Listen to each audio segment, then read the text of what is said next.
গল্পের বাক্সবাই রোমানা নুপুর এই চ্যানেলে সবাইকে স্বাগত। সাথে আছে আমি রোমানা নুপুর। আপনাদেরকে পড়ে শোনাচ্ছি সুচিত্রা ভট্টাচার্যের একটি উপন্যাস বিষাদ পেরিয়ে। আজ শোনাচ্ছি উপন্যাসটির চতুর্থ খণ্ড।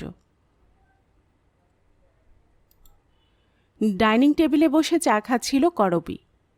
ব্রেকফাস্ট সেরে নিজেদের ঘরে গেছে রূপসা, সম্পূর্ণা। অনুব্রত তৈরি হচ্ছে বাজার যাওয়ার জন্য। প্রতিমাকে জিজ্ঞেস করে করে ফর্দ বানাচ্ছে। মাছ মাংসটা নিজে আন্দাজ করে কেনে অনুব্রত, শুধু সবজি মশলাপাতি আলাদা করে বলে দিতে হয়। শুনতে শুনতে করবী বলল, আমারও একটা জিনিস আনতে হবে। ডিসেম্বরের গোড়াতে এবার বেশ ঠান্ডা পড়েছে। মৌসুমি সবজিতে আলো হয়ে থাকে বাজার। মনটা তাই এই সময় ভারী প্রফুল্ল থাকে অনুব্রতর। চোখ নামিয়ে বলল, কি? সকালে ফুলওয়ালিটি আজ বসেনি, একটা মোটা দেখে রজনীগন্ধার মালা চাই।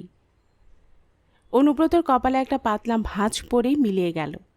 জিজ্ঞেস করল, তোমাদের গীতাদির আজই কাজ বুঝি? যাচ্ছ তাহলে? একবার গিয়ে দাঁড়াই। গীতাদি বারবার বলতেন আমরাই তার শেষ বয়সের সঙ্গী, তার শেষ কাজে অবশ্যই যেন যাই। তার উপর ওর ছোট ছেলেটা পরশু সকালে নিজে এসে পার্কে কাট দিয়ে গেল। করবী আলগোছে বলল বটে, কিন্তু মনটা তার বেশ ভার ভার হয়ে আছে আজ। সে যখন প্রাতভ্রমণে বেরিয়েছিল তখন থেকেই এত বেশি মনে পড়ছিল মানুষটাকে। ৮০ পেরিয়ে গিয়েছিলেন গীতাদি। ফর্সা বলিরেখা আঁকা মুখখানায় স্নেহ যেন ঝরে পড়ত।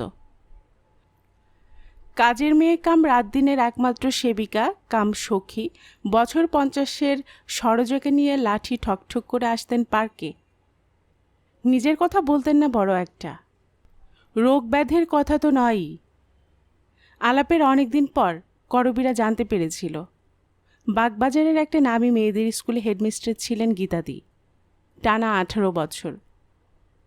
বেঞ্চিতে বসে ঘরোয়া নিন্দেমন্দর আলোচনায় ছিল তার ঘোর আপত্তি।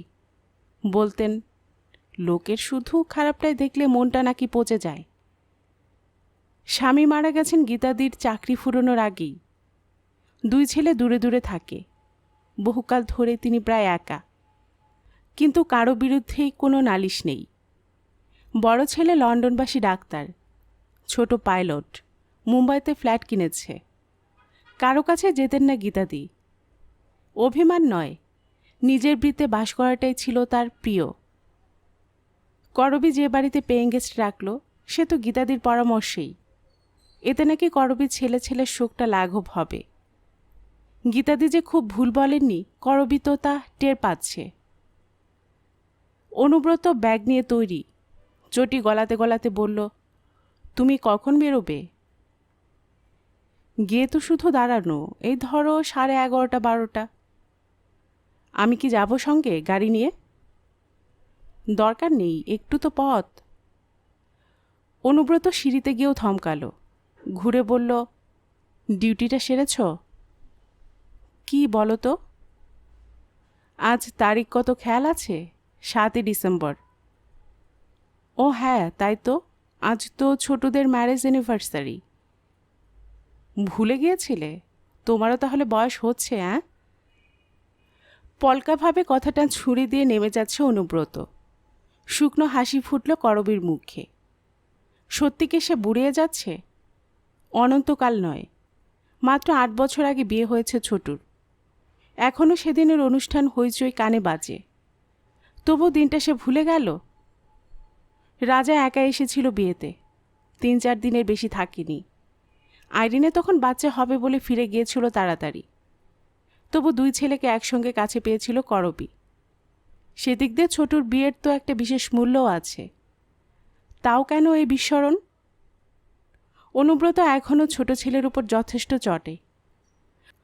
পুজোতে রেগেমেগে কল্যাণী পালায়নি বটে, কিন্তু শ্রাবন্তীর সঙ্গে বেশ কাট ব্যবহার করেছিল সপ্তমীর দিন। এমনকি পুচকুঞ্জে অনুব্রতর অত আদরের, তার সঙ্গেও ভালো করে কথা বলেনি। সে অনুব্রতরও মনে থাকলো দিনটার কথা, অথচ করবী কি না। ভালোবাসা তো বটেই, রাগ বিরাগও কি স্মৃতিকে ঠুনকো করে রাখে? না, এ নিছকে একটা ভুল। সকাল থেকে গীতাদির ভাবনায় ডুবেছিল বলে হয়তো তারিখটা সেভাবে টোকা দেয়নি মাথায়। উঠে ফোনের কাছে গেল করবি। 9:30 বাজে। এখন আর ছোটুকে রিং করে লাভ নেই। সে এখন বেরিয়ে পড়েছে অফিসে, নিজেই গাড়ি চালায়, কোনো কল নেয় না এ সময়। অতএব শ্রাবন্তীর মোবাইলেই। থ্যাংক ইউ মা, থ্যাংক ইউ। শ্রাবন্তীর উচ্ছ্বল স্বর উতলে পড়ল। আমি আপনাকে ফোন করতে যাচ্ছিলাম। ক্ষণপূর্বের মন খারাপ ভাবটা ঢেকে করবি খুশি ফোটালো গলায়। তাই নাকি? কেন গো? আজ সন্ধ্যাবেলায় আমাদের 2-4 জন বন্ধু আসছে। ভাবছি সপ্তমীর দিন আপনি যে পোলাওটা খাইয়েছিলেন সেটাই রাঁধব। তুমি রান্না করছো? আজ স্কুলে যাওনি? ডুব মারলাম। শ্রাবন্তীর হাবভাব একটু যেন তাড়া। বলুন না মা, কিভাবে বানিয়েছিলেন? দারুণ একটা গন্ধ আসছিল। ওটা তো খুব সোজা গো। কড়াইতে তেল ঘি মিশিয়ে গরম করে একটু বেশি পরিমাণে ছোট এলাচ থেতো করে দিয়ে দাও। তারপর চাল দিয়ে নেড়ে ভাজো। নুন মিষ্টি দাও আন্দাজ করে। কিশমিশ কাজু মেশাও। তারপর জল ঢেলে দাও। 1 কৌটো চালে 2 কৌটো জল। ও হ্যাঁ, চালটা আগে সামান্য হলুদ মাখিয়ে কাগজে ছড়িয়ে শুকিয়ে নিও কিন্তু। ব্যাস এটুকু? হ্যাঁ, ছোট এলাচের সুবাস আনবে। থ্যাঙ্কস মা। ছোটুকে বলো আমরা আশীর্বাদ জানিয়েছি। বলবো। এনজয় করো দিনটা, রাখছি। ফোন ছাড়ার পর আবার মন খারাপ ভাবটা ফিরে আসছিল করবীর। খুব আশা ছিল ছোট অন্তত কোনো একদিন ফিরবে কলকাতায়। ছোটবেলায় মায়ের কি নাওটাটাই না ছিল ছোট। খাওয়া বসা শোয়া সব কিছুতে মা মা। তখন বড্ড ঘ্যানঘ্যানে মনে হতো ছোটকে। এখন সেই স্মৃতিগুলোই বড্ড জ্বালায়। বসার ঘরে দরজায় রূপসা। বেরোচ্ছি মাসিমা। করবীর অন্যমনস্কতা ছিঁড়ে গেল। বলল, সাবধানে যেও, কাল যাদবপুরের দিকে কী সব গণ্ডগোল হয়েছিল না? পলিটিক্যাল পার্টির মারামারি, ও তো রোজই হচ্ছে। দেখো ওসব বোমাবাজি টাজির মাঝে পড়ে যেও না যেন। তোমরা না ফেরা পর্যন্ত আমি খুব চিন্তায় থাকি। জানি মাসিমা, তাই তো দেরি হলে ফোন করে দেই। সম্পূর্ণ কি করছে? সেই ভোরবেলা থেকেই তো পড়ছে, ঘাড়ের উপর সেমিস্টার। ও হ্যাঁ, ওর তো বেরোনো নেই, প্রিপারেটরি লিভ, ঘরেই থাকবে সারাদিন। আমি তাহলে যাই। এসো। 11:30 নাগাদ করবীও বেরিয়ে পড়ল। গত সপ্তাহে একটা নিম্নচাপ মতো হয়েছিল। জোর বৃষ্টি বাদলা গেছে 2 দিন। মেঘ সরতে শীতটা পড়তে শুরু করেছে। আজও ঝলমল করছে আকাশ, কিন্তু রোদ্দুরের কোনো তাপ নেই। মধ্যদিনের বাতাসেও হিমের নরম ছোঁয়া। মিনিট 10 হাঁটা পথ। সাদা ম্যাড়াপ বাঁধা একতলা বাড়িটার সামনে এসে করবী থামল। তার ভোরবেলার সঙ্গীদের মধ্যে একমাত্র গীতাদির বাড়িতে সে এসেছে আগে। গত বছর রবীন্দ্র জয়ন্তীতে একটা ছোটোখাটো অনুষ্ঠান করেছিলেন গীতাদি। কয়েকটা অল্প বয়সী ছেলে মেয়ে এসেছিল, তারাই গান নাচ করল। সেদিনই তো করবী শুনল রিটায়ারমেন্টের পরেও উল্টোডাঙ্গার রেল লাইনের বস্তিটায় গীতাদি একটা স্কুল মতো গড়েছিলেন। বস্তির ছেলে মেয়েদের পড়াতেন, আঁকা শেখাতেন। প্রায় একা হাতে গীতাদি ছেলেদের মানুষ করেছেন বটে, কিন্তু নিজেরা একটা সমান্তরাল জীবন বজায় রেখেছেন বরাবর। তাই না কখনো একা হননি। শেষের দিকে কয়েকটা বছর আর শরীরে কুলাতো না, ঘরবন্দি হয়ে পড়েছিলেন খানিকটা। তবে মনটা যে বন্দি হয়নি দিব্যি টের পাওয়া যেত কথাবার্তায়। ছোট্ট একটা শ্বাস ফেলে করবী ঢুকল বাড়িটায়। অনেক লোক ঘোরাফেরা করছে। ফুল আর ধূপের সুগন্ধে বাড়ি মম। শ্রাদ্ধের জায়গায় গিয়ে করবী গোড়ের মালাটি গীতাদির ছবির সামনে রাখল। বৈমানিক ছেলেটি বসেছে কাজে। করবী মিনিটখানেক সেখানে দাঁড়িয়ে থেকে ধীর পায়ে সরে এলো। প্রভাতী সঙ্গীরা সকলের প্রায় উপস্থিত। বিশাখা, তপতী, সুজাতা, সীমা মিলে ছোট্ট একটা জটলা। সরোজার সঙ্গে সবাই কথা বলছে নিচু গলায়। করবী চেয়ার টেনে বসতেই বিশাখা প্রায় ফিসফিস করে বলল, গীতাদির বড় ছেলে তো এলো না কেন? সে নাকি লন্ডনে মায়ের কাজ করবে। সুজাতার টুকুস মন্তব্য জুড়ল, তারপর হয়তো ন্যাড়ামাথা ছবি ফেসবুকে টুকে আপলোড করে দেবে। দুনিয়া শুধু লোক জানবে ছেলে কত মাতৃভক্ত। গীতাদির কথাটি হঠাৎ মনে পড়ল করবীর। মানুষের খারাপটা দেখতে নেই। ক্ষীণ প্রতিবাদের সুরে বলল, ওভাবে বলছো কেন? হয়তো তার কোনো জরুরি কাজ পড়ে গেছে।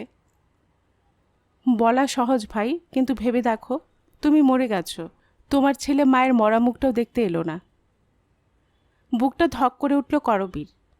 সেবা অনুব্রত মারা গেলে ছোট্ট হয়তো এড়াতে পারবে না, কিন্তু রাজা যে আসবেই তা কি নিশ্চিত করে বলা যায়? তবে এও তো সত্যি, মরা মানুষটা তখন সুখ দুঃখের ওপারে। সুজাতা ফের বলছে, কাজটা তো বাহানা, মার উপর টান থাকলে ছেলে ঠিক আসে, যেমন ছোট ছেলেটির আছে। খবরটা যখন পেল তখন নাকি প্লেন নিয়ে ফ্রাঙ্কফুর্টে। ওখান থেকে জানালো, পিস হ্যাভেনে বডি রাখো, আমি গেলে পোড়ানো হবে। 36 ঘন্টার মধ্যে এসেও তো গেল। সীমা চোখ ঘুরিয়ে বলল, সরোজার মুখে যা শুনলাম সে নাকি আরও শেয়ানা। বাড়িটা বেচবে বলে এসেই নাকি দালাল ফিট করেছে। দাদার ভাইয়ে নাকি কথাও হয়ে গেছে ফোনে ফোনে। রাজা ছোটও নিশ্চয়ই এরকমই করবে। অনুব্রত, করবী কেউ ওই ধরাদামে না থাকলে সল্টলেকের বাড়িটা আর রাখবে থোড়াই। যা তাদের স্বভাবগতিক, প্রমোটারের হাতে তুলে দেওয়াটাও বিচিত্র নয়।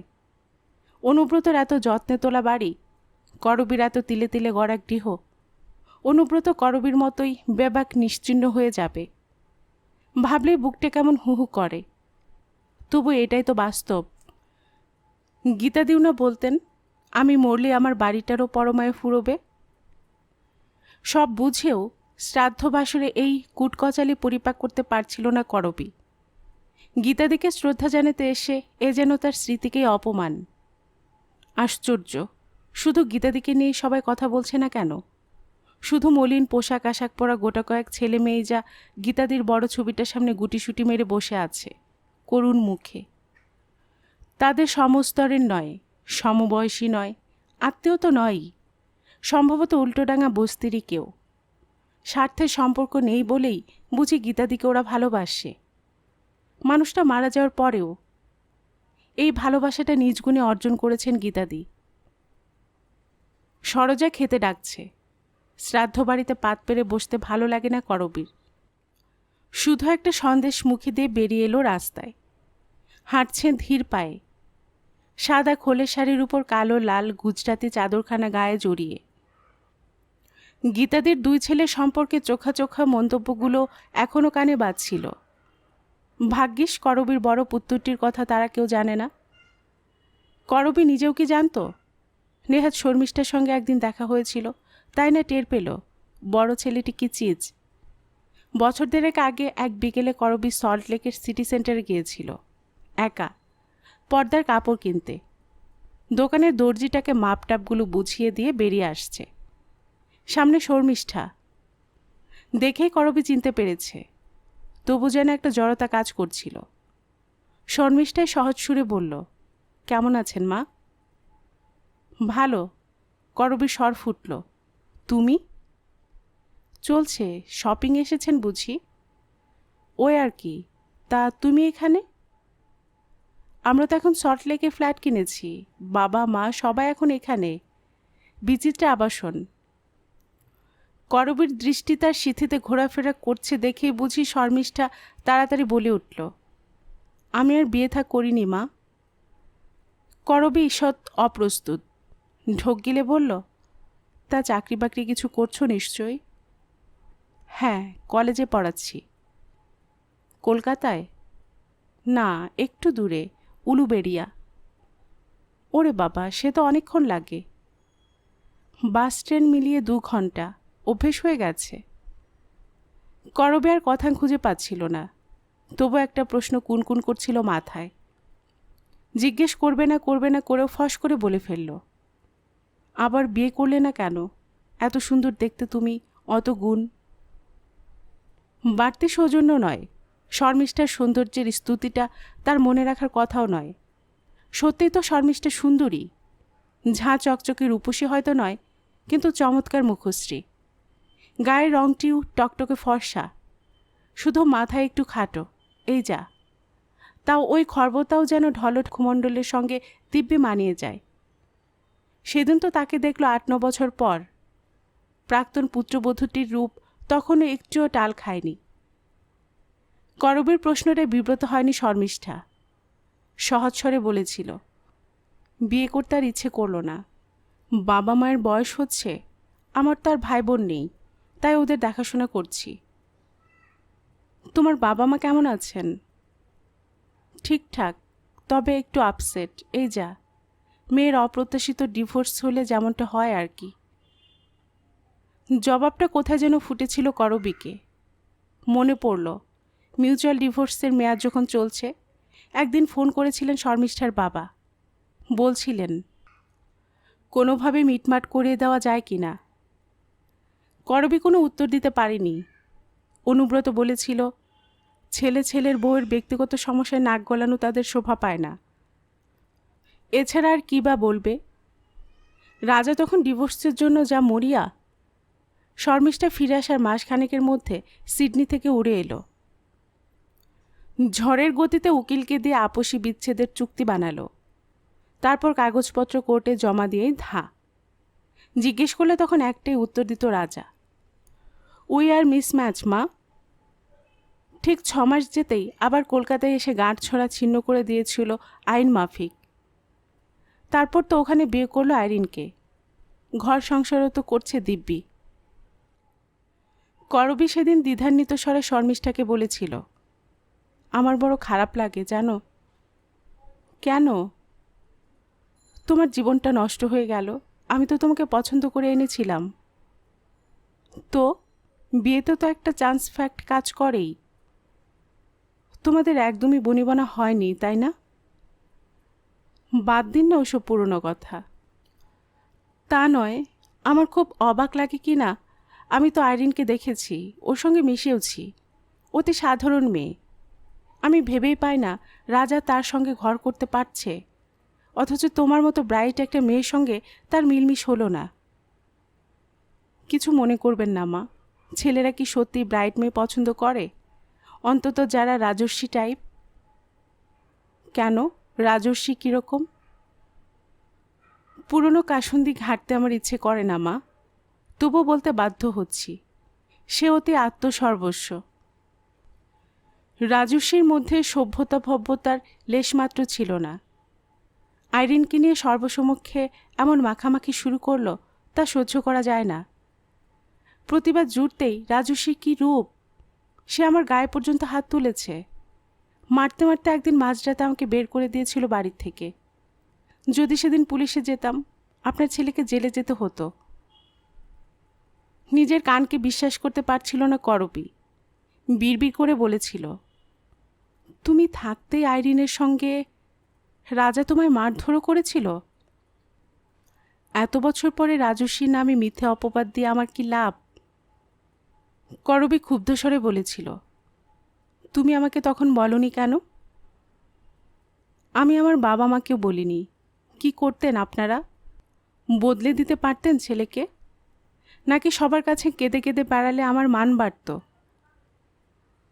অপমানের লজ্জায় মাটিতে মিশে যেতে ইচ্ছে করছিল করবীর। একটা আত্মধিক্কারও জাগছিল বুঝি। কি ব্যর্থতার পরিশ্রম! জীবনে হাজার হাজার ঘন্টা ব্যয় করে সর্বক্ষণ ছেলেদের গায়ে লেপ্টে থেকে থেকে শেষমেশ ওই পদের বানিয়েছে। ছোটও কি মনের মতো হয়েছে করবীর? ভাবলেই তেতো হয়ে যাচ্ছে মনটা। ছোটর কাছেও তো এখন তোমাদের জীবন তোমাদের জীবন, আমাদের জীবন আমাদের জীবন। ভাবতে করবীর আরও খারাপ লাগে। এই ছেলেদের কাছে সে বেঙ্গালুরুতে যায়, সিডনিতে পাড়ি জমায়, হেসে গল্প করে মুখ্য লাভের আনন্দ পায়। হায় রে, মা বাবা হওয়ার কি যে জ্বালা! শর্মিষ্ঠার কথা সে কাউকে বলতে পারেনি, অনুব্রতকেও না। মনে হয়েছে এজন্য তার একার পরাজয়। নিজের ছেলের দুষ্কর্মের জন্য একা একা পাপবোধ বয়ে বেড়াচ্ছে বুকে। এও কি কম দুঃসহ? আলোময় দুপুরটা কেমন বিবর্ণ লাগছে হঠাৎ। গুমট মুখে বাড়ি ফিরল করবী। জিজ্ঞেস না করতে প্রতিমা জানালো, সম্পূর্ণার আহার শেষ, অনুব্রত এখনও তারই অপেক্ষায়। করবী খড়গলায় বলল, ঢং করে বসে থাকার কি আছে? এরপর তো কাই কাই করবে। সময়ে লাঞ্চ হলো না, ঠেকুর উঠছে। অনুব্রত সামান্য অবাক, বলল, মেজাজ করছো কেন? পেট চুই চুই? শ্রাদ্ধ বাড়িতে লুচি ধোকার ডালনা সাটিয়ে এলেই পারতে। আমি তোমাদের বাপ ছেলেদের মতো পেট সর্বস্ব নই। যা বাবা, হঠাৎ ছেলেরা এসে গেল কোথেকে? করবী জবাব দিল না, হাত ধুয়ে টেবিলে বসে গেছে। প্রতিমাকে বলল, দাঁড়িয়ে দাঁত বের করে হাসছিস কেন? নে ভাতটা বার। খাওয়া শুরু করে অনুব্রত বলল, তোমায় একটা খবর দেওয়ার ছিল, মাথা ঠান্ডা হলে বলবো। কি হয়েছে? শুনলে কিন্তু আরও চটে যাবে।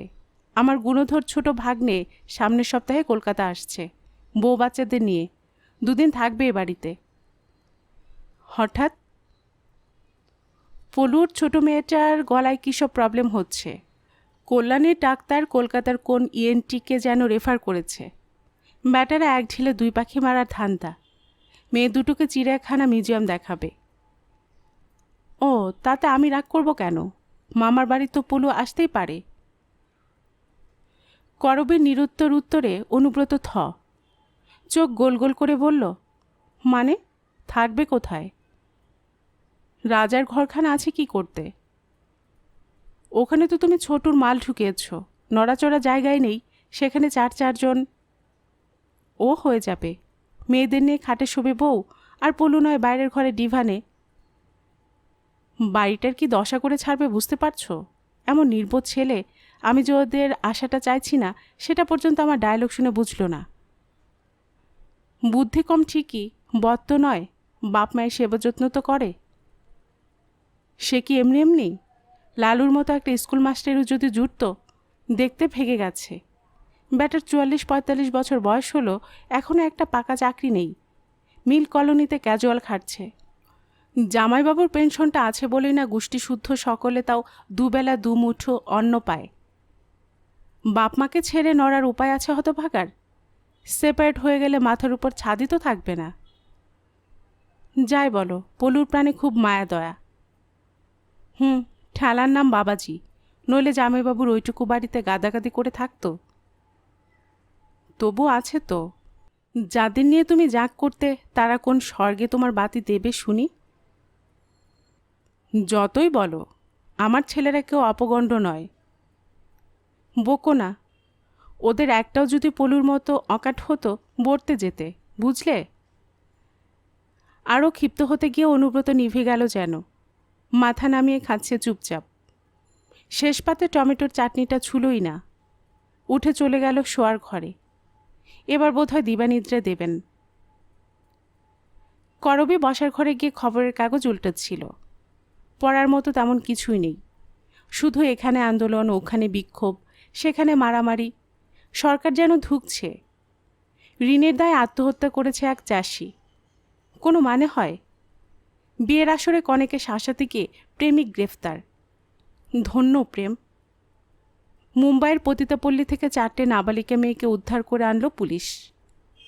উফ, কি ভয়ঙ্কর হয়ে উঠছে দুনিয়াটা। খবরের কাগজটা রেখে দিল করবী। টিভি রিমোটখানা হাতে নিয়েও নিল না কি ভেবে। পায়ে পায়ে এসেছে রূপসা সম্পূর্ণাদের দরজায়। টকটক টোকা দিল। সারা শব্দ নেই। সন্তর্পণে ঠেলল পাল্লা। এ কি, মেয়েটা তো চেয়ারে বসে ঘুমোচ্ছে, টেবিলে খোলা বইয়ে মাথা রেখে। করবী একটুক্ষণ তাকিয়ে তাকিয়ে দেখল সম্পূর্ণাকে। মুখটা সামান্য হাঁ, বাচ্চা মেয়েদের মতো। দেখলে ভারী মায়া জাগে। করবী গলা খাকারে দিল, আয় মেয়ে, বিছানে গিয়ে শোও না। ধর্মরিয়ে জেগে উঠেছে সম্পূর্ণা। হাতের পিঠে ঠোঁট মুছল তাড়াতাড়ি।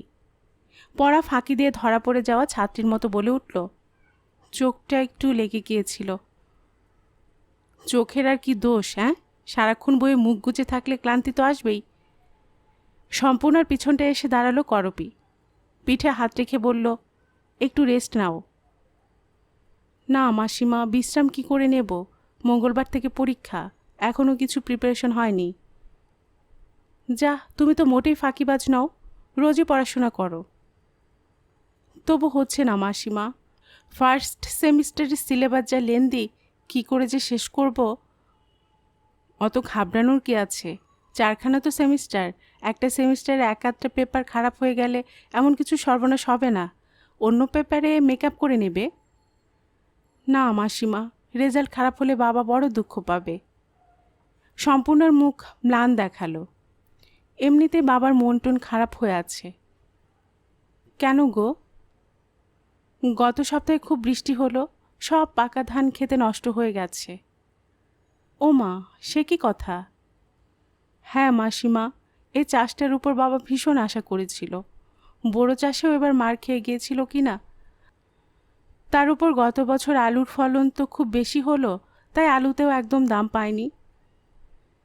সম্পূর্ণ সমস্যাটা একটু বোঝার চেষ্টা করলো করবি। জিজ্ঞেস করলো, ধান না হলে তোমাদের তো চালও থাকবে না। তা নয়, সারা বছরের খাওয়ার চাল মোটামুটি থাকে, ধানের গোলাও একেবারে ফাঁকা হয়নি, কিন্তু এ ধানটা বেচতে পারলে বাবার হাতে কিছু টাকা পয়সা আসতো। তোমাদের মোট কতটা জমি? একেবারে সঠিক বলতে পারবো না, এই ধরুন 20-22 বিঘের মতো। তার মধ্যে কিছুটা অবশ্য বর্গা দেওয়া আছে। বর্গা মানে তো ভাগ চাষ, মানে ধান ভাগাভাগি হয়। হ্যাঁ, তবে চাষের খরচটা আমাদেরই জোগাতে হয়, বীজ, সার, কীটনাশক। সে যাই বলো, 20-22 বিঘে কিন্তু কম নয়। আমাদের এই বাড়িটায় কতটুকু জমি আছে জানো? মাত্র 5 কাঠা। তাও তোমার মেসোমশাই সেই প্রথম দিকে কিনেছিল বলে সস্তায় পেয়েছে। করবি হাসছে। আমাদের তুলনায় তোমরা তো জমিদার গো। সম্পূর্ণ হেসে ফেলেছে।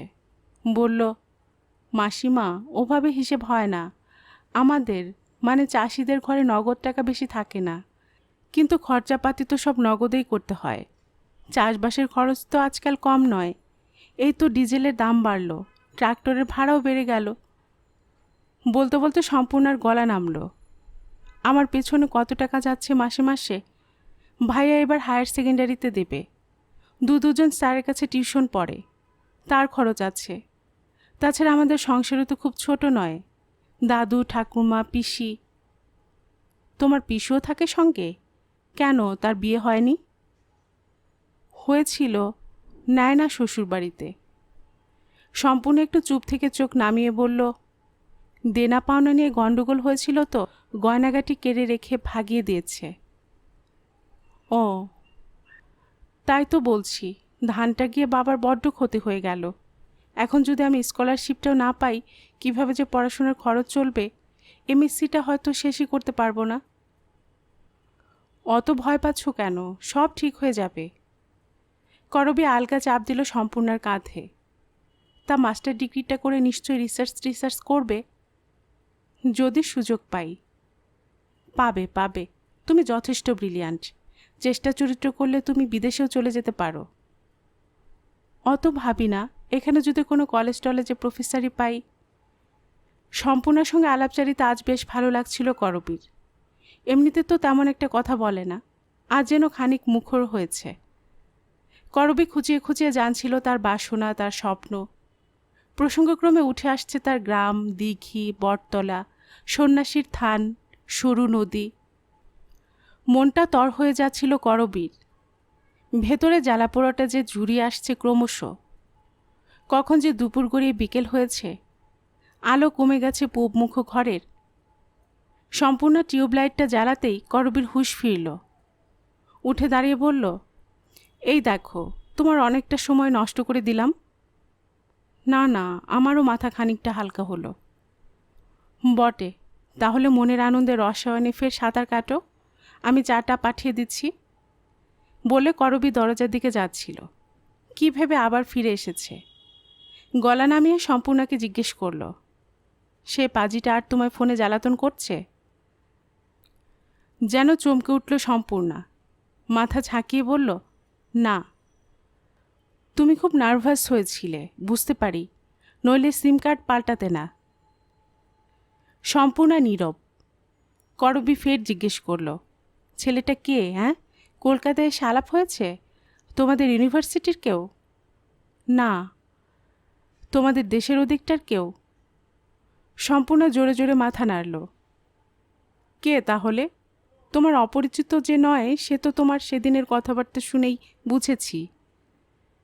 সম্পূর্ণ ঘাড় নামিয়ে নিল, মুখ চোখে গভীর অস্বস্তি।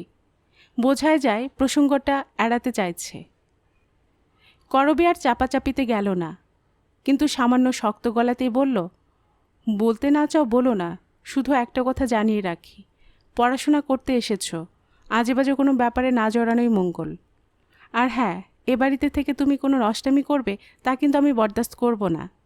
তুমি ভালো মেয়ে, তোমাকে আমি ভালোবাসি, স্নেহ করি, আশা করব তুমি তার সুযোগ নেবে না, তাহলে কিন্তু আমার অন্য রূপও দেখবে। করবী মনে মনে বলল, আমার যে রূপটা অনেক বছর আগেই দেখানো উচিত ছিল, কিন্তু আমি পেরে উঠিনি। শয়তান, ভণ্ড, চিটিংবাজের দল, সব কটাকে ধরে ধরে গায়ে জল বিছুটি লাগাতে হয়। লাগাও তো সবাই, বলে মন্ত্রমশাই, কিন্তু জল বিছুটি মাখানো লোক আছে দেশে, সকলেরই তো পাছায় গন্ধ। তা বলে খোলাখুলি ডাকাতি করলেও কোনো সাজা হবে না? দিব্য পুচ্ছুটি নাচে ঘুরে বেড়াবে প্রকাশ্যে? কেন নয়? টাকা, মাসেল পাওয়ার, পলিটিক্যাল খুঁটি সবই যখন আছে, কার সাধ্যে ওদের ছোঁয়? অনুব্রতদের বিকেল সন্ধ্যের আড্ডা আজ জমে উঠেছে জোর। দেশের রাজধানীতে একটা কয়েক হাজার কোটি টাকা তছরূপের স্ক্যান ফাঁস হয়েছে। গতকাল সন্ধ্যে থেকে টিভিতে হই হই রই রই। খবরের কাগজেও আজ ওই আর্থিক কেলেঙ্কারি ফ্রন্ট পেজ নিউজ। বড় বড় কর্পোরেট হাউস থেকে শুরু করে সরকারি কত রথী মহারথীর নাম যে জড়িয়ে গেছে কিস্সায়। উঠে আসছে বিরোধী পক্ষের নেতাদের নামও। এমনকি প্রধানমন্ত্রীর দিকে আঙুল তুলতে কসুর করছে না সাংবাদিককুল। এমন একটা হাতে গরম টপিক পেয়েও কি চুপ করে থাকতে পারে অনুব্রতরা? তাপস, নির্মল, সমরেন্দ্র সকলেই কম বেশি উত্তেজিত, তবে অনুব্রতর মতো কেউ নয়। হঠাৎ হঠাৎ তেড়ে তেড়ে উঠছে সে। কাল সন্ধ্যে থেকে খবরটা পুঙ্খানুপুঙ্খ দেখেছে অনুব্রত, চ্যানেল ঘুরিয়ে ঘুরিয়ে। আড্ডাধারীদের কেউ সামান্যতম ভুল বললেই অমনি প্রতিবাদ জুটছে শির ফুলিয়ে। তার প্রতিটি মতামতে অত্যন্ত জোরালো, প্রায় চরমপন্থী গোছের। সমরেন্দ্র প্রাক্তন ব্যাংক অফিসার, সে ঠাট্টা করে বলেই ফেলল, আপনার কথা মানলে তো সব কটাকে ফাঁসিতে লটকে দিতে হয় মন্ত্রী সাহেব। আমার হাতে পাওয়ার থাকলে তাই দিতাম। সরকারি টাকা মানে পাবলিক মানি, আপনার আমার ট্যাক্সের পয়সা, সেই টাকা যারা নয়ছয় করে। আরে সত্যি নয়ছয় করেছে কিনা সেটা তো প্রমাণ সাপেক্ষ। এখন তো শুধু অভিযোগ উঠেছে। রিটায়ার্ড রেলকর্মী তাপস যুক্তি সাজাচ্ছে। আর প্রমাণ করাটা কি সোজা? টাকা খরচ করে ঘ্যাম ঘ্যাম লয়ার লাগাবে। নির্মল ছিল ওষুধ কোম্পানিতে, সে কুট করে ফোড়ন কাটল। আর উকিল ব্যারিস্টাররা কেসটাকে স্লো পয়জনিং করবে। কোন সময়ে যে মামলাটা মরে ভূত হয়ে যাবে টেরি পাবেন না। তারপর দেখবেন সরকারি নথিপত্র লোপাট। টপ টু বটম সকলে চুরির বকরা পায় কি না? সততা, নৈতিকতা শব্দগুলো এখন শুধু ডিকশনারিতে শোভাবর্ধন করে। সত্যি পুরো দেশটাই যেন গলে পচে নষ্ট হয়ে গেছে, কোথাও একটু আলো নেই। মনে হলে রক দুটো দপদপ করে অনুব্রতর। সিস্টেমটা এমন, কাউকে ভালো থাকতে দেয় না। যখন অনুব্রতরা শিবপুরে পড়ত, চোখে কত আদর্শ ছিল। সবে 10-15 বছর আগে স্বাধীন হয়েছে দেশ, গড়ে উঠছে ভারী ভারী শিল্প। হবু ইলেকট্রিক্যাল ইঞ্জিনিয়ার অনুব্রত মৈত্র তখন ভাবত সেও তার কারিগরি জ্ঞান দিয়ে শরিক হবে নির্মাণের। পাশ করে প্রাইভেট কোম্পানিতে তো যেতে পারত, কিন্তু ওরকম একটা স্বপ্ন নিয়েই না ঢুকেছিল ডিভিসিতে। তবু কি অবদানটা সে রেখেছে সেখানে? কিছুই না। স্রেফ থোরবড়ি খাড়া আর খাড়া বড়ি থোর করে পরিণত হয়েছিল একটা নাটবল্টুতে। চারদিকে দুর্নীতি, গা কিচমিচ করছে, কিন্তু অনুব্রতর ঠোঁটে কুলু পাঁটা। কেন রুখে দাঁড়ায়নি? সংসার, সন্তানদের জন্য। তাদের চন্দ্রপুর প্ল্যান্টের বারিন শিকদার হইচই জুড়েছিল ঠিকাদার নিম্নমানের মাল সরবরাহ করছে বলে।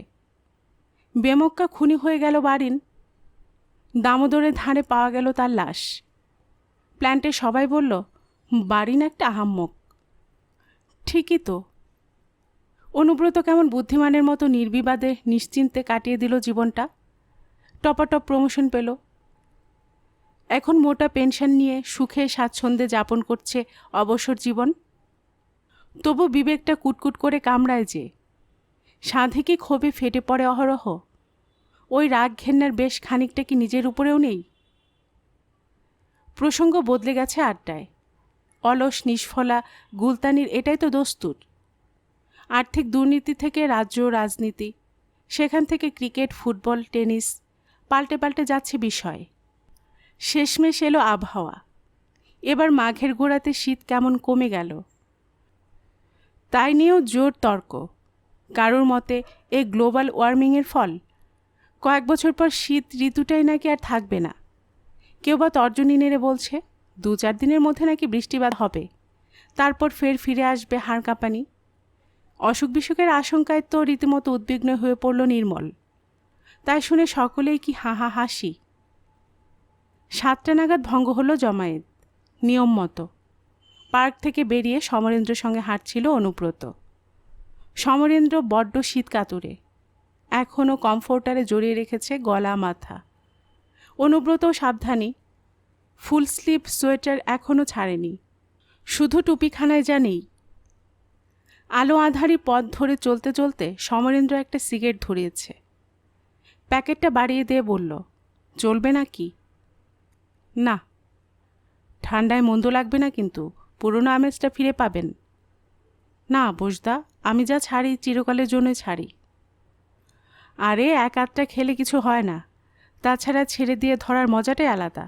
মনে হবে দীর্ঘ বিরহের পর গিন্নি আবার ফিরে এলো। দুটোই তো নেশা, কি বলেন? নিজের রসিকতায় নিজে হাসছে সমরেন্দ্র। হঠাৎই কনুই দিয়ে ঠেলল অনুব্রতকে। দেখুন দেখুন, কাণ্ডটা দেখুন। দৃশ্য বটে একখানা। রাস্তার ধারে মোটরবাইকের সিটে এক তরুণী পা ঝুলিয়ে বসে, একটা যুবক তার কাঁধে হাত রেখে দাঁড়িয়ে। ঘন ঘন ঝুঁকছে তরুণটি, ঠোঁটে ঠোঁট মেলাচ্ছে দুজনে। চুমু খাওয়া খাওয়াইতে তার এতই মগ্ন, পাশ দিয়ে যে লোকজন যাচ্ছে ভ্রুক্ষেপই করছে না। দেখুন সুখ উপভোগ করার জন্য বুঝি চলার গতি স্লথ হয়েছিল অনুব্রত আর সমরেন্দ্রর। যুগলকে পেরিয়ে ঘুরে ঘুরে তাকাচ্ছে সমরেন্দ্র। বিরক্ত গলায় বলল, ছি ছি, কি অসভ্যতা! দেশটা বিলেত আমেরিকা হয়ে গেল নাকি?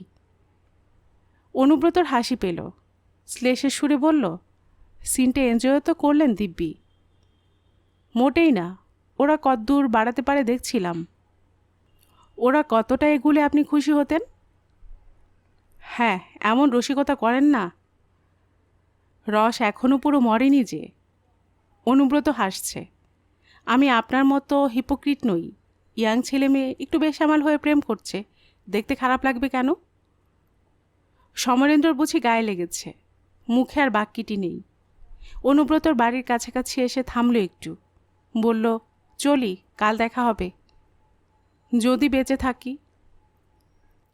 যা, কি যে আজে বাজে বলেন। আরে বোসদা, এখন জীবনের প্রত্যেকটা দিনই নিউ লিজ অফ লাইফ। পরদিন লিস্টটা রিনিউ হবে কিনা তার কোনো নিশ্চয়তা আছে? Good night. সমরেন্দ্রকে চটিয়ে দিতে পেরে মন সামান্য ফুরফুরে হয়েছিল অনুব্রতর। দোতলায় উঠে হালকা চির। টিভি দখল হয়ে গেছে। সে অখাদ্যে অনন্ত মেগা সিরিয়ালটা গিলছে করবী আর প্রতিমা। কে বলবে মালকিন আর পরিচারিকা? ঠিক যেন দুই সখীটি। না, মেগাই বোধহয় পারবে শ্রেণীহীন সমাজ গড়তে। জামা প্যান্ট বদলে গায়ে একটা শাল জড়িয়ে বইয়ের ঘরে ঢুকল অনুব্রত। গুছিয়ে সোফায় বসে প্রতিমাকে বলল, কি রে, এবার আমি কি একটু চান্স পাবো? করবী জবাব দিল, আর 5 মিনিট, লাস্ট পার্টটা চলছে। মেঘের আবার লাস্ট বলে কিছু হয় নাকি? এ তো এক অন্তহীন প্রক্রিয়া, প্রায় রেডিও অ্যাক্টিভিটির মতো। আলফা, গামা, বিটা পার্টিকেলরা বেরুতেই থাকে। এই টিচ করো না তো, দেখতে দাও। বাধা দিয়েছি নাকি? বলে অনুব্রতর চোখ সরু। বউটা আজ অমন মেয়ে আছে কেন? সেদিন খুব দাপাত ছিল দেখলাম। কোনো কেস খেয়েছে? ওর বর আরেকটা মেয়েকে ভালোবাসে, ও জানতে পেরেছে। সো হোয়াট, নিজে একখানা শুরু করে দিক। আহ, থামবে? ভালো পরামর্শ তো দিচ্ছি। অনুব্রত খুনসুটি জুড়েছে। ভেবে দেখো, ওর একটা নতুন সম্পর্ক মানে গল্পে একটা নতুন মোচড়। যেমন ধরো, তোমার এক ধরনের অভ্যস্ত লাইফে হঠাৎ 2খানা পেইং গেস্ট। তোমারও জীবনে নয়া টুইস্ট। রোজ সকাল সন্ধ্যে তাদের সঙ্গে গল্পগাছা করছো, কেউ একজন হাসলে কাশলে তার জন্য উতলা হয়ে পড়ছ। সম্পূর্ণ সেমিস্টার এক্সাম দিল, মনে হলো তোমারই যেন পরীক্ষা চলছে। মেয়ে দুটো বড়দিনে বাড়ি পর্যন্ত গেল না। কোথায় তাদের ঠেলে ঠুলে বাপমার কাছে পাঠাবে তা নয়, তুমি কেক বানিয়ে খাওয়াচ্ছ। করবী ঝাঁজে উঠল।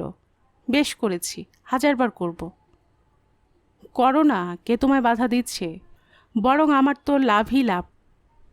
আবার তোমার স্বহস্তে বানানো 2-4টে সুখাদ্য খেতে পারছি। শেষ কবে কেক বানিয়েছিলে স্মরণে আছে? ছোটু তখন ইঞ্জিনিয়ারিং পাশ করেনি, ওর জন্মদিনে। আমি তো ভুলে গিয়েছিলাম তুমি ওসব বানাতে পারো। বলে অনুব্রতর ফের খোঁচা। তা পিঠে পায়েসই বা করলে না কেন? কিংবা ক্ষীরের মালপোয়া?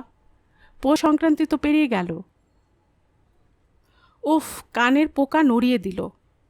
করবী ঝনঝনিয়ে উঠল। এ বয়সেও কি নোলা? যা বাবা, নিজের জন্য বলেছি, তোমার মেয়েরাই তো খেত, আর মাসিমার জয়গান গাইত। আমি তো বড় জোর 1-8 টুকরো প্রসাদ হিসেবে। বুঝেছি, বাজার থেকে কাল চালের গুঁড়ো এনে দিও, সঙ্গে খোয়া ক্ষীর। আর প্রতিমা, সকালে বেশি করে দুধ ধরিস তো। প্রতিমা মিটিমিটি হাসছিল, ঘাড় নেড়ে দিল ঠক করে। ওদিকে টিভিতে এপিসোডও শেষ। করবী রিমোটখানা ছুঁড়ে দিল অনুব্রতর কোলে। বলল, এবার প্রাণের সুখে নেতাদের ঝগড়াঝাটি দেখো। আমি কিন্তু আবার 8:30টায়। জানি, ছেড়ে দেব। প্রতিমা উঠে গেল ঘর থেকে, অনুব্রতর শান্ত পানের জোগাড়যন্ত্র করতে। রিমোট টিপে খবরের চ্যানেলে ঢুকল অনুব্রত। সেই স্ক্যাম নিয়েই রগড়ারগড়ি চলছে। একটুক্ষণ দেখে অনুব্রত আরেকটি সংবাদের চ্যানেলে গেল, সেখান থেকে আরেকটা। অনুব্রতর ঘন ঘন চ্যানেল বদল করবীর 2 চক্ষের বিষ। বিরক্ত হয়ে সোফা ছাড়ছিল। হঠাৎই চিত্রার্পিত। অনুব্রত দৃষ্টি গেঁথে গেছে পর্দায়। রূপসা সাক্ষাৎকার দিচ্ছে এক সাংবাদিককে। সাংবাদিকটি বলছে, আপনি তাহলে বলছেন বিশ্ববিদ্যালয় কর্তৃপক্ষ আপনাদের কনভেনশন করার অনুমতি দিয়েছিলেন? রূপসা বলছে, অবশ্যই, আমাদের আবেদনের বেসিসে রেজিস্ট্রার পারমিশন দিয়েছিলেন। তার সই করা পেপার আছে আমার কাছে, চাইলে ডিসপ্লেও করব। কনভেনশনটা যে বানচাল হয়ে গেল সে ব্যাপারে আপনার কি বক্তব্য? আমি খুব ব্যথিত। যাদের বক্তব্য রাখার কথা ছিল তারাও যথেষ্ট অসন্তুষ্ট হয়েছেন। ভেবে খুব খারাপ লাগছে, রাষ্ট্রীয় হিংসার সমালোচনা করার অধিকারও যেন আমাদের নেই। বারবার আমাদের হিউমিলিয়েট করা হচ্ছে, ইউনিভার্সিটি ক্যাম্পাসের ভিতরেই। এই কারণে নাকি গত বছর আপনাকে বাড়ি বদল করতে হয়েছে? হ্যাঁ, লাস্ট জুলাইতে সরকারি দমনপীড়নের প্রতিবাদ করেছিলাম, তাই আমাকে ভয় দেখানো হয়েছিল। কারা ভয় দেখিয়েছিলেন? স্থানীয় রাজনৈতিক নেতারা, তাদের চেলাচামুন্ডারা। এখন যেখানে আছেন সেখানে কি কোনো অপ্রীতিকর পরিস্থিতির সম্মুখীন হতে হয়েছে? এখনও পর্যন্ত তো নয়, ভবিষ্যতে কি ঘটবে ভবিষ্যতই জানে। শেষ প্রশ্ন, এই যে ঘটনাটি ঘটল তার পরবর্তী পদক্ষেপ কিছু ভেবেছেন? না, তবে আমাদের যে মুখ বন্ধ রাখা যাবে না এ ব্যাপারে আমি নিশ্চিত। সাংবাদিকদের বুম সরে গেল। রূপসা অদৃশ্য পর থেকে। এখন নতুন মুখ, নতুন খবর। অনুব্রত আর করবী চোখ চাওয়াচাই করছে, দুজনেই যেন বাকরহিত। করবীরে স্বর ফুটল প্রথমে, বিড়বিড় করে বলল, পিছনে ওটা ইউনিভার্সিটির গেট না? তুমি ওই দেখছিলে? অনুব্রত খিঁচিয়ে উঠল। আমাদের যে সর্বনাশটা ঘটে গেছে সেটা টের পাচ্ছ কি? কেন? ভগবান কি মগজে ঘিলু বস্তুটি একেবারে দেয়নি? বুঝতে পারছো না কি চিজ ঢুকেছ ঘরে? করবী মাথা নাড়ল, সত্যি যেন সে বুঝতে পারছে না। অনুব্রত রুক্ষ গলায় বলল, আগুনের খাপড়া, টেরোরিস্ট। কি করে বলছো? আশ্চর্য, নইলে কি এমনি এমনি ইউনিভার্সিটি মিটিং বন্ধ করে দেয়? যে রাজনীতি জিনিসটা আমি সবচেয়ে অপছন্দ করি সেটা কিনা ঢুকলো বাড়িতে। কটমট চোখে করবীর পানে তাকালো অনুব্রত। তোমার জন্য, সব তোমার জন্য। আমি কি করলাম? আমি কি জেনে শুনে? জানোনি কেন? অজানা মেয়েকে বাড়িতে ঢুকানোর আগে ভালো করে খোঁজ নেবে না?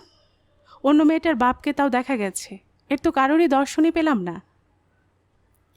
বাড়ির ঠিকানা তো দিয়েছিল, বাবা মায়ের মোবাইল নাম্বারটাও। তুমি তোর বাবার সঙ্গে কথা বলেছ। ব্যাস, তাতে হয়ে গেল। ফোনের ওপারে কে ছিল কি করে বোঝা যাবে? ঠিকানাটাও কি ভেরিফাই করেছ? অনুব্রত মাথা দোলাচ্ছে। ক্যালাস ক্যালাস, এক্কেবারে ক্যালাস। কি অশান্তি যে নাচছে কপালে। ঘাবড়ে যাচ্ছ কেন?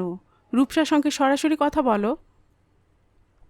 থাক, তোমার আর জ্ঞান দিতে হবে না, অনুব্রত তীক্ষ্ণ গলায় বলল। তিনি কি আছেন ঘরে? হুম, এখনও ফেরেনি। ধরছি আমি, বলে করবীর দিকে তর্জনী তুলল।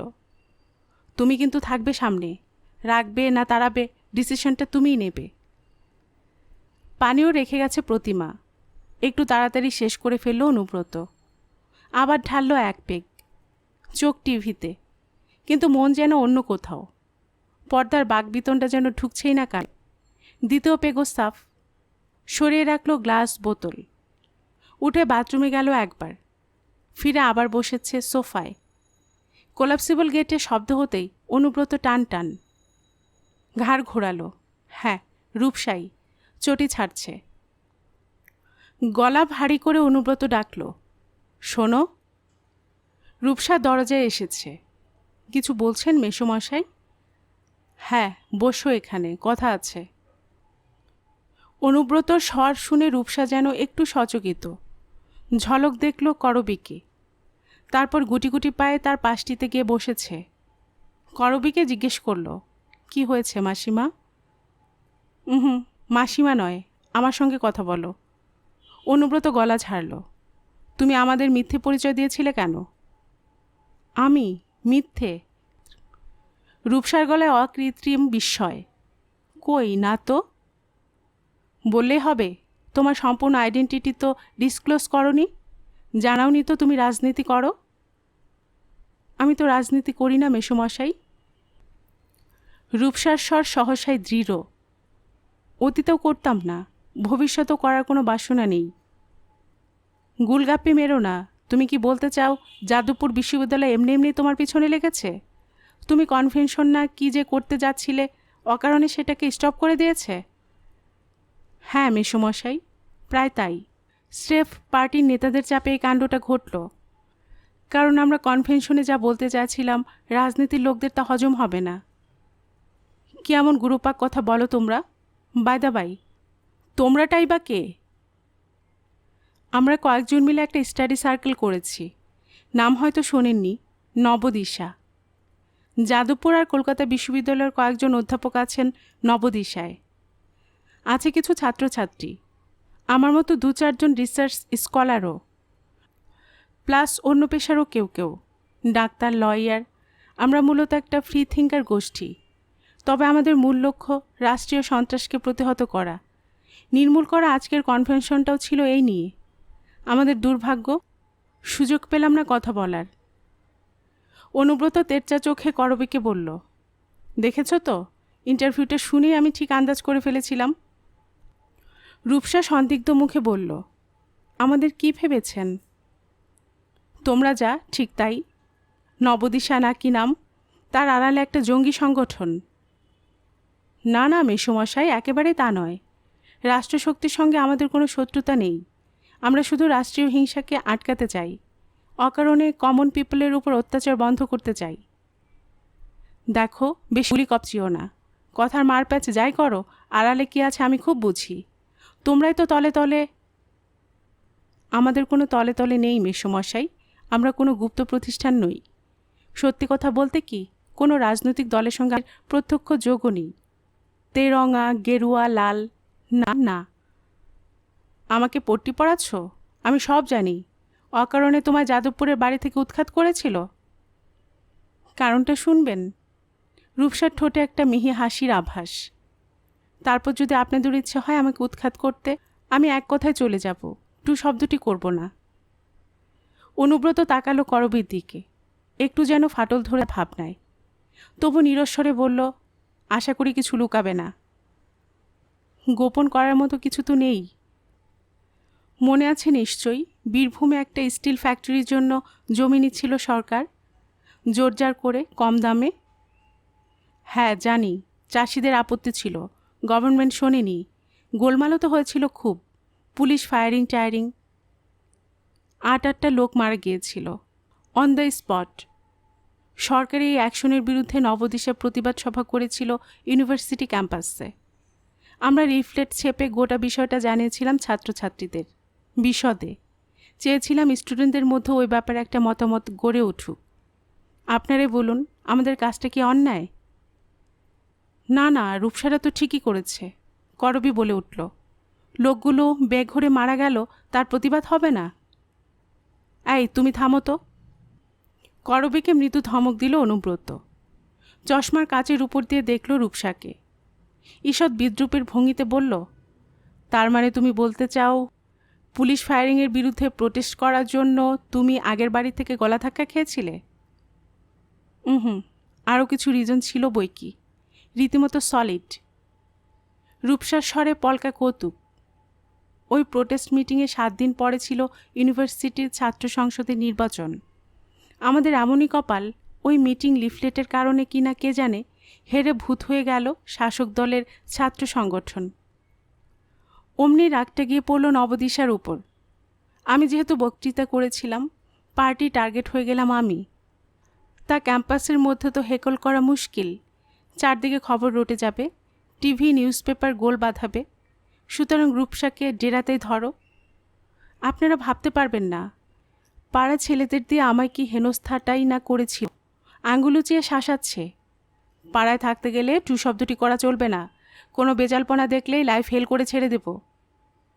তার উপর বাড়িওয়ালা ছেলেটা ছিল লোকাল পার্টির পান্ডা। সে তো সকাল বিকেল বলেছে, কাটো কাটো, কেটে পড়ো। আপনারাই বলুন, কদিন লড়াই করে করে সেখানে থাকা যায়? তখনই আপনাদের বিজ্ঞাপনটা চোখে পড়ল। মাসিমাও আমায় অ্যাকসেপ্ট করলেন, নইলে যে কি বিপদে পড়তাম। অনুব্রত সংশয়ী স্বরে বলল, তুমি সত্যি বলছো? সত্যি মিথ্যে বিচারের ভার আপনাদের উপর ছেড়ে দিলাম, যা সিদ্ধান্ত নেবেন মাথা পেতে নেব। দোটানায় পড়ে গেল অনুব্রত। চশমাটা খুলল একটু, শালের খুঁট দিয়ে মুছল, ফের লাগিয়েছে চোখে। জিজ্ঞেস করল, তোমাদের নবদিশা এক্স্যাক্টলি কী কী কাজ করে? ওই যে বললাম, রাষ্ট্রীয় সন্ত্রাসকে ঠেকানো, কিভাবে সেটা করা সম্ভব তাই নিয়ে আলোচনা। শুধুই কথার ফুলজুরি? তোমরা অ্যাকশন ফ্যাকশন কিছুই করো না? অবশ্যই করি, তবে সে অ্যাকশন নয় মেসোমশাই, বলতে পারেন অ্যাক্টিভিটি। যেমন ধরুন, মাঝে মাঝে দল বেঁধে গ্রামে যাওয়া হয়, নবদার প্রান্তিক মানুষদের জানায় দেশের নাগরিক হিসেবে কী কী অধিকার তাদের প্রাপ্য এবং তা পেতে গেলে গ্রামবাসীদের কী করণীয়। যদি বাধা আসে কিভাবে তা প্রতিরোধ করতে হয়। বোমা বন্দুক নিয়ে? খুব একটা ভুল বলেননি মেসোমশাই। বোমা বন্দুককে বিশ্বাসী লোক একেবারে যে নেই নবদিশায় তা আমি বলছি না, তবে সেটা তাদের ব্যক্তিগত বিশ্বাস, তার সঙ্গে নবদিশার কোনো সম্পর্ক নেই। নবদিশা যে কোনো ধরনের হিংসার বিপক্ষে, মানুষের সচেতনতা বাড়ানোই আমাদের প্রধান কাজ। করবী চুপটি করে শুনছিল। জিজ্ঞেস করল, তা তুমিও গ্রামেগঞ্জে যাও? হ্যাঁ, গেছি তো। পশ্চিম মেদিনীপুর, বাঁকুড়া, পুরুলিয়া, সুন্দরবনের দিকেও গেছি। মানুষের যে কী অভাব ভাবতেও পারবেন না। এত অপুষ্টি, এত অসহায়তা।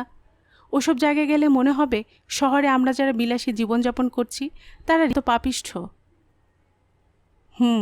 তা দারিদ্র তো বুঝলাম, রাষ্ট্রীয় হিংসাটা আসছে কোত্থেকে?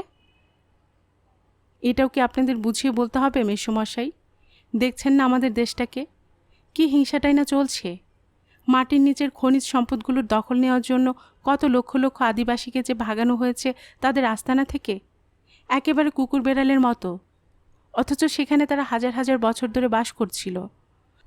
তারপর ধরুন কলকারখানা গড়া, বিদ্যুৎ উৎপাদন কেন্দ্র তৈরি, কিংবা বাঁধ বানানো, যেগুলোকে আমরা বলি উন্নয়ন। তার জন্য কত লক্ষ মানুষকে যে ঘরবাড়ি জমি জিরে থাড়াতে হয়েছে হিসেবই করা যাবে না।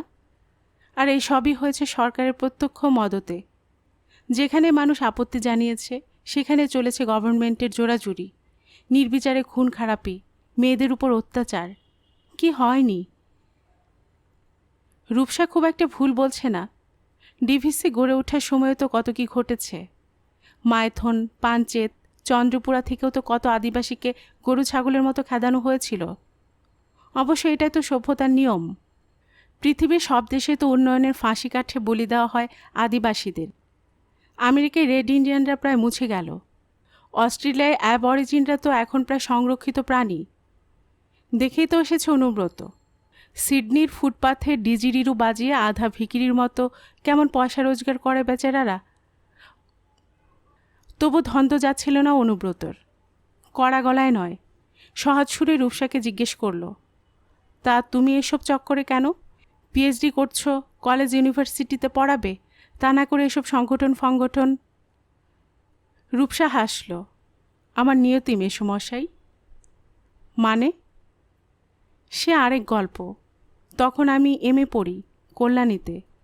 হঠাৎই আমাদের এক ক্লাসমেটকে ইউনিভার্সিটি হোস্টেল থেকে গ্রেপ্তার করলো পুলিশ। খুব নিরীহ, ভীষণ ভালো মানুষ। লেখাপড়া নিয়ে থাকতো আমাদের বন্ধুটা। কি তার অপরাধ? বাংলাদেশ সীমান্তে গিয়ে সে কিছু বিস্ফোরক তথ্য জোগাড় করেছিল। বর্ডারে যে চোরাচালানের ব্যবসা চলে তার পেছনে আছে বর্ডার সিকিউরিটি ফোর্সের মদত। তাই এ তো অনেকেই জানে। আমাদের বন্ধু যে এক্সট্রা খবর টেনেছিল, ওই চোরাচালানে নাকি থাকে অনেক রাজনৈতিক দাদাদের ডিরেক্ট প্রশ্রয়। কোনো নেতা এই চক্রে আছে। তাদের একটা কমপ্লিট লিস্টও বানিয়েছিল রথিন। গ্রামবাসীদের সঙ্গে কথা বলেই অবশ্য জেনেছিল। তারপর গোটা ব্যাপারটা নিয়েও একটা আর্টিকেল লিখেছিল স্থানীয় পত্রিকায়। ব্যাস, নেতারা চোটে কাই। ওকে পাকড়াও করিয়ে শুধু থামল না, দেশদ্রোহের চার্জ জানা হলো ওর বিরুদ্ধে। অনেক কাঠকড় পুড়িয়ে রথিনের বাড়ির লোকরা তাকে জামিনে ছাড়িয়েছিল। কিন্তু ও তখন মানসিকভাবে পুরো বিধ্বস্ত। কদিন পরেই গলায় ফাঁস লাগিয়ে সিলিং ফ্যান থেকে ঝুলে পড়ে। বলো কি, এমন হয় নাকি? এমনই হয় মেসোমশাই। যারাই যেখানে শাসক পক্ষ, তাদের স্বার্থে ঘা পড়লেই তারা রাষ্ট্রের দাঁত নখ দেখায়। এটা আমার ভীষণ হার্ট করেছিল। তখনই ডিসাইড করি রাষ্ট্রের সন্ত্রাস রুখতে কিছু একটা করব, তবে পাল্টা হিংসার পথে নয়, অন্য কোনোভাবে। রাতে শোয়ার ঘরে পায়চারি করতে ভাবছিল অনুব্রত। রূপসা মেয়েটা তাকে ভারী চিন্তায় ফেলেছে। কোশ্চেনকালে যে রাজনীতি আন্দোলন করতো না, একটিমাত্র ঘটনা তার জীবনের অভিমুখ বদলে দিল। এ কি বিশ্বাস্য? এমন তো কতই ঘটে, প্রত্যেকের জীবনেই। বারিনী তো দুর্নীতির পাক দূর করতে গিয়ে মৃত্যুবরণ করেছিল। খারাপ লেগেছিল অনুব্রতর, দুঃখ হয়েছিল বারিনের জন্য। তা বলে সে তো কোমর বেঁধে নামেনি পঙ্কোদ্ধারে। অথচ মেয়েটা দাবি করছে ওই সহপাঠীর মৃত্যুই নাকি। স্বগতোক্তি অনুব্রত বলে ফেলল, যা, মোটেই তা হয় না। করবী শোয়ার তোড়জোড় করছে, ঘুরে তাকিয়ে বলল, কি হয় না? ওই যে রূপসা যা সব বলছিল, ক্লাসমেটের মৃত্যুতে চৈতন্য লাভ, ভবিষ্যতে কী সব গড়বে টরবে। করতেও পারে, মেয়েটার খুব জেদ আছে, জিল আছে। নিজের কোনো ফিউচার নেই, চাকরি করবে না, সংসার চাই না। হয়তো পাশে সংগঠনও করবে, কাজটাকে সে যখন কর্তব্য বলে মনে করছে। কিসের কর্তব্য? করেও লাভটা কি? চাকরি সংসার হলে ওইসব আদর্শ ফাদর্শ সেকেন্ডারি হয়ে যায়। কত ধরনের আপোষের মধ্য দিয়ে মানুষকে যে যেতে হয় তখন। সব্বাই কি এক ছাঁচে গড়া ইঞ্জিনিয়ার সাহেব? কেন ভাবছ আমাদের রাজা ছোটুরে একমাত্র মডেল? তার বাইরেও আছে কেউ। বিশ্বাস হয় না অনুব্রতর। এতগুলো বছর বাধা ছকে কাটিয়ে গণ্ডির বাইরেও কিছু আছে। বিশ্বাস করার শক্তিটা বুঝি লুপ্ত এখন। তাও কেন যে বিশ্বাস করতে প্রাণ চায়। প্রদীপ হাতে একটা মেয়ে সোজা হেঁটে চলেছে। দুপাশের গাঢ় অন্ধকারে একটু করে ছড়িয়ে পড়ছে দ্যুতি। আনমোনা পায়ে অনুব্রত শয্যায় এলো, মাথা রেখেছে বালিশে। মেয়েটা খুব চতুর নয় তো? আজব কাহিনী ফেদে নিজের একটা ভাবমূর্তি বানালো কি? বিভ্রান্ত করছে না তো অনুব্রতদের অভিনয় করে? তাও সম্ভব। নাকি মেয়েটা সত্যি একটা স্বপ্ন নিয়ে বাঁচতে চায়, আর 5 জনের চেয়ে একটু আলাদাভাবে? নিশ্চিত হতে পারছে না। অচেনা এক দোলাচলে দুলছে মন। অনুব্রতর ঘুম আসছিল না। এতক্ষণ আপনারা শুনছিলেন সুচিত্রা ভট্টাচার্যের উপন্যাস বিষাদ পেরিয়ে এর ৪র্থ খণ্ড। এরপরে আসছে পঞ্চম ও শেষ খণ্ড। আর এতক্ষণ গল্প পাঠে আমি আপনাদের সাথে ছিলাম রোমানা নূপুর। আপনারা যারা নতুন এই চ্যানেলের গল্প শুনছেন, আপনাদের সুবিধার্থে আরেকটি বিনীত অনুরোধ, যদি আপনারা আরও এমন গল্প উপন্যাস শুনতে চান তবে লাল সাবস্ক্রাইব বাটনে ক্লিক করে রাখুন ও লাইক করে রাখুন। এতে এই চ্যানেলের ভিডিওগুলো খুঁজে পেতে আপনাদের সুবিধা হবে। আর পাশে থাকা ঘন্টা বাটনটি চেপে রাখুন যাতে নতুন গল্পের সাথে আপনাদের কাছে নোটিফিকেশন চলে যায়। খুব ভালো থাকুন সবাই।